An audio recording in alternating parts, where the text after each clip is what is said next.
Hello, hello. Welcome to our live broadcast. This is going to be our last one because we were checking in with a cohort who also does similar things on YouTube, and he said, you know what?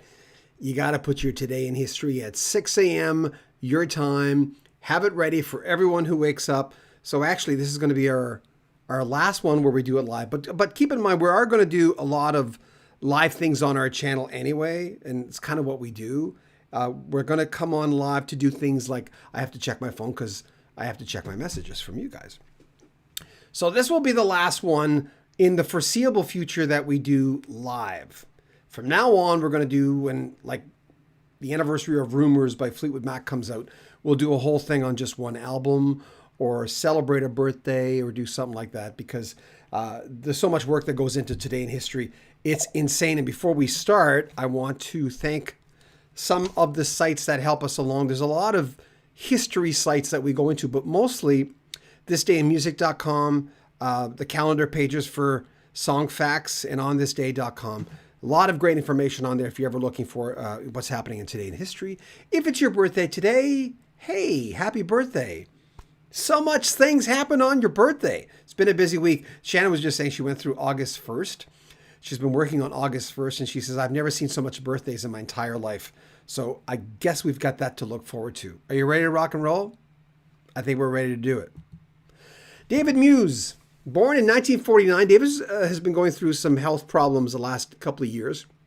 He is of the band Firefall, plays all the wind instruments, which is a big thing in Firefall. Remember, You Are the Woman. Born in 1949, and he was born in Rome, Georgia. He placed it on his own Facebook today, basically wishing himself a happy birthday and a lot of other people did too. In 1950, Paper Lace rhythm guitarist, Michael Mick Vaughan, born in Sheffield, Yorkshire, England. They were a one-hit wonder in North America, but really they had 3 hits in Europe. Their big hit was The Night Chicago Died in North America, but they also had a European hit with Billy Don't Be a Hero, which was a hit here for Bo Donaldson and the Haywoods. But theirs tanked in North America. So there you have it. Billy Don't Be a Hero. Man, Bo Donaldson and the Haywoods, right? Just smack into that really kind of bubbly gum sort of field. We've got Soul Asylum bass player Carl Mueller, who was born in Minneapolis, Minnesota. He died of cancer in June 2005. May he rest in peace. And we've got Rockin' Robin singer Bobby Day. He died of cancer on this day in Los Angeles, California. He was 60 years old. Leon Wilkinson, bass player for Leonard Skynyrd, dies in Florida from a chronic liver and lung disease. He was only 49 years old. And here's a band. We were talking yesterday about bands that had bad luck, that had a lot of bad luck. In 1974, on this date, Wings, Paul McCartney and Company started a 7-week run at #1 on the UK charts with Band on the Run. 1974, a song written for his then wife, whose name was Annie. Annie's song hit #1 for the first time, for the first of a 2-week run in 1974. Oh, I love that song so much. Loved it. Oops, we're back to Band on the Run. What the heck? What kind of show is this here? 1981, Debbie Harry released her first solo album, Cuckoo. Its highest charting song was Backfired. Well, sounds like the album might have backfired a little bit. Didn't become a hit. It hit number 43 on the US charts. Madonna releases her first album, and she should apologize for it. No, I was in radio. In 83, I got into radio just as Madonna was breaking out. I remember a lot of us were thinking, because the record company was really pushing Madonna. And half of the people at the station, I was one of them, thought this woman will never go anywhere. Because I thought the first album was not very good. It wasn't very strong. I thought her voice was paper thin. But, well, she proved us wrong. So there you go. Metallica, their second album, Ride the Lightning, was released on Megaforce Records on this day in 1984. In 1985, Paul Young recorded Daryl Hall and John Oates' song, which they recorded in 1980, Every Time You Go Away. The song was written by Daryl Hall. It was a pretty big hit for him. I remember the video. It was a great video. Just loved. I thought he was going to be a much bigger artist. He still looks great, by the way. He looks like the Marlboro Man. Look him up. He looks a little rugged now, but it really works for his looks. So good for him. You know what? When a lot of us saw this picture of Annie Lennox, we thought, you know what? I'm kind of digging the long hair, please. In 1985, the Eurythmics were #1 in the UK charts with There Must Be an Angel Playing With My Heart. Went #1 UK single. And got an interesting little story for our next one. Rick Astley's first single, Never Gonna Give You Up, was released. In America, it climbs to #1 in March of 1988. And more than that song, I was going through a breakup at the time. And this lady, who's the main girl from the video, I kept seeing her in the video. And like I said, I was going through this breakup, and I kind of looked at him going, she kind of looks like my ex-girlfriend. And Carrie, I don't think will mind if I post her picture here. I remember thinking, oh my God. And Carrie's a good friend of mine now. She's but there's a major resemblance between, the bedroom eyes, and Carrie's a principal in Oregon. Yeah, she's done incredibly well for us. So proud of her. Still friends on Facebook. But I was going through this breakup, and I first noticed this video, which was late because the video had been out for a little while. And I remember going, it made me feel even worse. I'm going, I could swear that. I mean, she's blonde. She looks like Carrie. And made the breakup even worse. But Carrie and I eventually got back together, and we kind of worked things out. And then we broke up again because we were sort of in different places. And I still consider her a really, really good friend. But the lady in the video, her name is Kirsten Seifert-Decarlo. It might be Desario. And I've been wanting to track her down to interview her. But she doesn't have a big footprint on social media. If anybody knows her, I want to interview her. Because she was in 2 of his videos.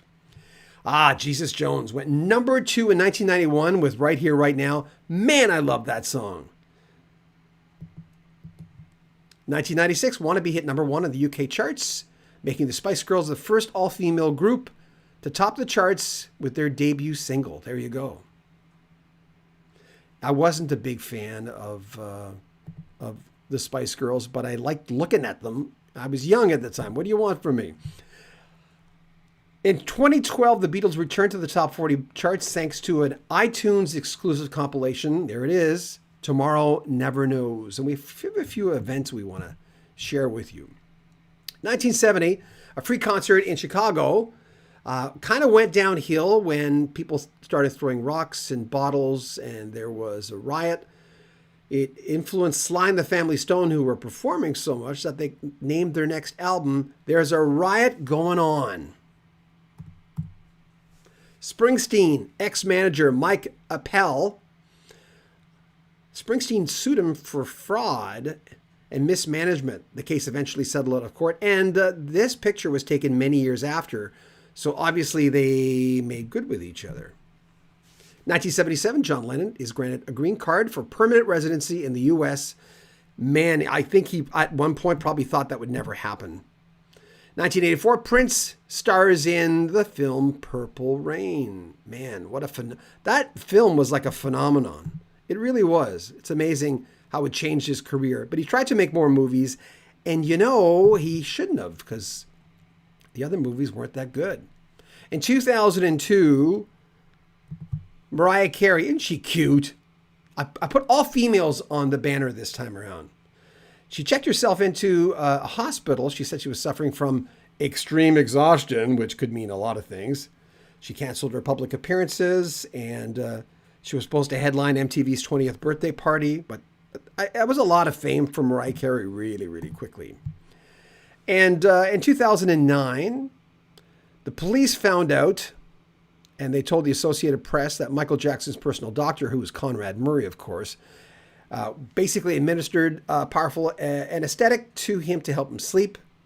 And of course, we know how that turned out. He went to jail. Jackson died on June 25th, 2009. I remember being on the desk for our radio, not a radio station, being on the desk for our, looking for stories for our website, Rock History Music.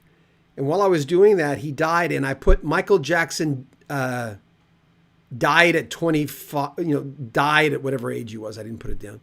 And man, they came after me for that, because you got to get things right. You can't put up stupid stuff. But anyway, that's what happened on that day. And that's our Today in History. This is going to be our last one in a while. That's, like I mentioned before, I'm just trying to find our channel right now so I can answer your texts and stuff. And I'm on a cord because I let my computer go die down. So I'm going to answer your questions. Okay. Tap to retry. No internet. Oh, that's great. No internet. That makes no sense. So let me see if I can get the comments here. No, I can't. Oh, hold on. Let me see if I can get the internet going here. Let me see. Oh, I do have the internet. Okay. I got it.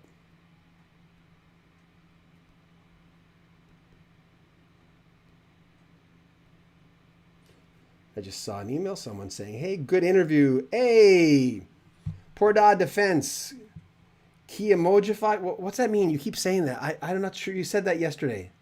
What's that even mean? Hey, John, Mark Burchett. Hey, buddy, how you doing? Paul Kelcher. Greatest Metallica album. My buddy thinks it's the best one, too. Mark Burchett. Madonna should apologize. Okay, here it is. I helped produce Ray of Light by Madonna. That and also a bunch of other songs by various artists. Then I don't recognize your name. Wasn't Jellybean Benitez there back in the old days?